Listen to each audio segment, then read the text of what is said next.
देख लो, UP board class 9 का biology का चैप्टर 2 पढ़ रहा है जिसका नाम है ऊतक। क्या नाम है? ऊतक। तो ऊतक में हम लोग जब चैप्टर पढ़ रहे थे, यानी जो हम लोग टिश्यू पढ़ रहे थे, तो स्टार्टिंग में हम लोग देखे थे कि क्या जो जितने भी लिविंग ऑर्गेनिज्म होते हैं वो हम लोग देख रहे सभी भाई सब लोग क्या बोलते हैं, सेल से मिलकर बनते हैं। और सेल के ग्रुप को क्या बोलते हैं हम लोग? टिश्यू बोलते हैं, यानी ऊतक बोलते थे।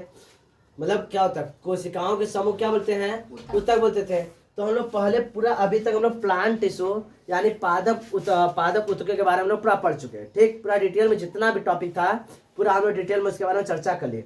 हमारा नेक्स्ट टॉपिक रहेगा इसी चैप्टर में। नेक्स्ट टॉपिक है ये हमारा है एनिमल टिश्यू। क्या नाम है? Animal tissue. तो भाई टिश्यू तो टिश्यू है, कोशिकाओं का समूह रहेगा तो उसे क्या बोलेंगे हम लोग? ऊतक बोलेंगे, यानी कि टिश्यू बोलेंगे। The group of the cell is known as the tissue, यानी कोशिकाओं के समूह क्या बोलेंगे? ऊतक बोलेंगे। अब यह कोशिकाएं या तो क्या हो, पादपों की हो या किसकी हो? जंतुओं की। तो पादपों के कोशिकाओं के समूह को क्या बोलेंगे? पादप ऊतक।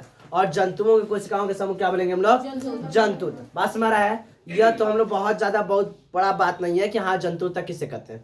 जंतुओं के कोशिकाओं के समूह क्या बोलेंगे हम लोग? जंतु ऊतक। हम लोग मनुष्य सब किस में आते हैं? जंतु में आते हैं। बात समझ रहा है? तो जंतु तक किसे बोलेंगे? तो सिंपल बताओगे, जंतु के कोशिकाओं के समूह क्या बोलेंगे हम लोग? जंतु तक बोलेंगे। यह मुख्यतः ये कार्य के आधार पर, किसके आधार पर? यह कार्यों के आधार पर जंतु तक 4 प्रकार के होते हैं। फिर समझो, कार्यों के आधार पर, यानी कौन सा कार्य कर रहा है उस आधार पर जंतु तक कितने प्रकार के होते हैं? 4 प्रकार के होते हैं। बात समझ रहा है? तो 4 प्रकार कौन कौन से? नाम याद रख लो।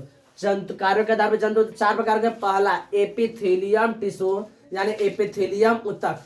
हिंदी और अंग्रेजी सेम है यहाँ पर। पहला वाला एपिथेलियम ऊतक, कोई दिक्कत? दूसरा बताओगे हमारा संयोजी ऊतक। क्या होता है? संयोजी। संयोजी का मतलब होता है जोड़ना। संयोजी मतलब जोड़ना, यानी ऐसे ऊतक जो हमारे बॉडी के विभिन्न अंगों को जोड़ने का कार्य करेंगे, उन कोशिकाओं के समूह क्या बोलेंगे? संयोजी ऊतक बोलेंगे। ये बस अभी मोटा मोटी समझा रहे हैं, आगे इसको डिटेल में इसके बारे में चर्चा करेंगे। बात समझ रहा है? तो पहला हमारा एपिथेलियम टिश्यू, यानी एपिथेलियम का मतलब होता है बाहर का, बाहरी आवरण। कैसा? बाहरी आवरण। एक तरह से जो कवच है, जो बाहरी आवरण है, उन कोशिकाओं के समूह के हम लोग क्या बोलेंगे? एपिथेलियम ऊतक। संयोजी, संयोजी का मतलब जोड़ना, संयोजी मतलब जोड़ना। तो ऐसे ऊतक जो हमारे शरीर के विभिन्न अंगों को जोड़ने कार्य करते हैं, उन सब क्या हो जाए, किसमें हम लोग पढ़ेंगे? संयोजी ऊतक में। तीसरा हमारा टॉपिक है पेशीय ऊतक। तीसरा हमारा क्या है? पेशी। इंग्लिश में जो बोलेंगे मस्कुलर टिश्यू। क्या बोलेंगे?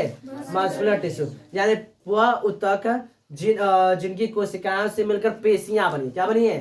पेशियां बनी, उन्हें हम लोग क्या बोलेंगे? पेशी ऊतक। इसके बारे में लोग पेशी ऊतक के बारे में लोग पेशी ऊतक वाले टॉपिक में पढ़ेंगे। नेक्स्ट हमारा तंत्रिका ऊतक।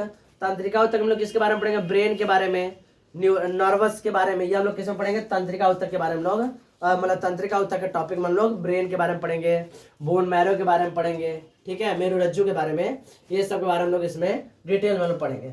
तो इसको हम लोग पढ़ेंगे धीरे धीरे करके। हम लोग पढ़ना है तो सबसे पहले हम लोग ऊपर से स्टार्ट करते हैं एपिथेलियम ऊतक। देखो धीरे धीरे हम लोग पढ़ना शुरू कर रहे हैं, इसका मतलब होता है कि भाई हम लोग अभी जो पढ़े उसको भी समझे, पिछला जो हमारा टॉपिक था उसको भी समझते जाए। बात हमारा है, धीरे धीरे हम लोग आगे बढ़ते हैं। तो हमारा पहला टॉपिक स्टार्ट एपिथेलियम ऊतक, उसको स्टार्ट करते हैं। पहले हम एपिथेलियम ऊतक देखेंगे, फिर बाद में इसका प्रकार देखेंगे कितने प्रकार का पाया जाता है। तो उसका प्रकार देखें कितने प्रकार का पाया जाता है, या किन किन जगहों पर पाए जाते हैं और वह क्या क्या कार्य करते हैं, ये सब लोग इसी टॉपिक में लोग देखेंगे। चलो हमारा अब पहला हमारा जंतु ऊतक में पहला ऊतक पढ़े जाता है नाम है एपिथेलियम ऊतक। एपिथेलियम ऊतक अभी हम बताएं, एपिथेलियम का मतलब बाहरी आवरण। क्या होता है? बाहरी आवरण। तो ध्यान समझो, एपिथेलियम ऊतक क्या होता है? यह शरीर को ढकने तथा रक्षा प्रदान करने का कार्य करता है। हमारे शरीर का बाहरी आवरण, हमारे शरीर का बाहरी आवरण जैसे ऐसे समझो, जैसे अपना मुंह खोलो, मुंह खोलोगे तो तुम्हें ऊपर लेयर दिखाई देगा। क्या दिखाई देगा? लेयर। यह लेयर किसका बना हुआ है? तो एपिथेलियम ऊतक का बना हुआ। किसका बना हुआ है? एपिथेलियम ऊतक का। तो यह शरीर के को ढकने तथा रक्षा प्रदान करने में सहायता करता है, और यह महीन परतों का बना ऊतक है। महीन परतों का बना ऊतक है। इसके द्वारा शरीर की त्वचा, ध्यान सुनो, इसके द्वारा शरीर की त्वचा और आंतरिक अंगों, यहाँ पे क्या लिखोगे? आंतरिक अंगों, भागो नहीं, फिर समझो, यह शरीर को ढकने तथा रक्षा प्रदान करने वाला महीन परतों का बना ऊतक है। महीन परत का बना ऊतक है। इसके द्वारा शरीर की त्वचा, शरीर का जो त्वचा यानी स्किन जो है, शरीर का त्वचा वह आंतरिक अंगों की श्लेष्मक झिल्ली का निर्माण होता है। जो आंतरिक अंग होते हैं जैसे हमारा मुख गुहा हो गया, और क्या हो गया, आमाशय हो गया, आहार नली हो गया, क्या हो गया, आहार नली हो गया, रक्त वाहिनी नली हो गई, ठीक है, किडनी हो गया, ये सभी का जो अंदर कैसे समझो, जिसे हम आमाशय तुम लोग पढ़ाए थे याद है डाइजेस्टिव सिस्टम में, पाचन तंत्र में, तो आमाशय एक थैली होती है, क्या होती है, एक थैली होती है। तो थैली के अंदर वाला भाग जैसे थैली है, इस तरह मान लो ऐसे थैली है, ठीक, तो बाहर वाला लेयर तो है ही, अंदर वाला जिससे भाग है, ये वाला अंदर का जो भाग होता है, यह अंदर से क्या एकदम पतली लेयर का बना हुआ, क्या किसका बना हुआ है, पतला लेयर का बना हुआ है। वह पतला लेयर किससे बना हुआ है, एपिथेलियम ऊतक द्वारा बना, किसके द्वारा बना हुआ है, एपिथेलियम ऊतक द्वारा।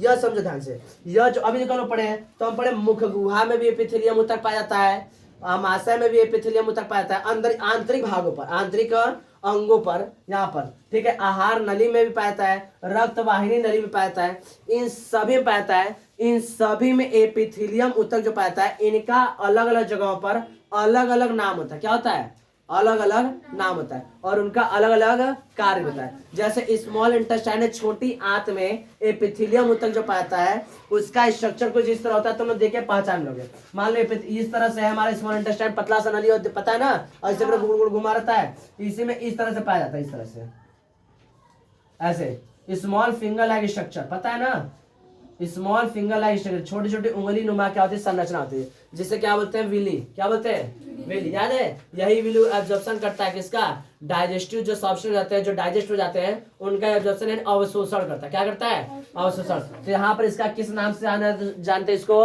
विली के नाम से, किसके नाम से, विली के नाम से, ठीक है। ये एपिथेलियम टिश्यू है, कौन है, एपिथेलियम ऊतक ही है। तो ये बात याद रखना, एपिथेलियम ऊतक क्या होता है ना, यह हमारे शरीर के विभिन्न अलग अलग अंगों पर पाया जाता है, और इनका कार्य अलग अलग होता है, और वहां पर उनका नामकरण भी क्या होता है, अलग अलग होता है। बात समझ रहा है, फिर से समझा है, कोई दिक्कत, तो क्या बताओगे, एपिथेलियम ऊतक हमारे शरीर के आंतरिक अंगों में अलग अलग जगहों पर आता है, और उन अलग अलग जगहों पर इनका अलग अलग क्या होता है, नाम होता है, और वो अलग अलग क्या करते हैं, कार्य को संपन्न करते हैं। इन सभी को डिटेल में पढ़ेंगे। अभी एपिथेलियम ऊतक समझ में आया, एपिथेलियम ऊतक किसे कहते हैं, यह शरीर को ढकने तथा रक्षा प्रदान करने वाला महीन परत का बना हुआ ऊतक है, ठीक। यह क्या काम होता है, इसके द्वारा शरीर की त्वचा, हमारे शरीर का जो स्किन है यह, और आंतरिक अंगों की श्लेष्मक झिल्ली का निर्माण होता है, ठीक है। जैसे मुख गुहा हो गया, आमाशय हो गया, आहार नली हो गया, रक्त वाहिनी नलिका हो गई, स्मॉल इंटेस्टाइन हो गया, लार्ज इंटेस्टाइन हो गया, जितनी भी है हमारा जो भी है, यह सभी का एक तरह जो लेयर होता है किसका बना होता है, तो कहोगे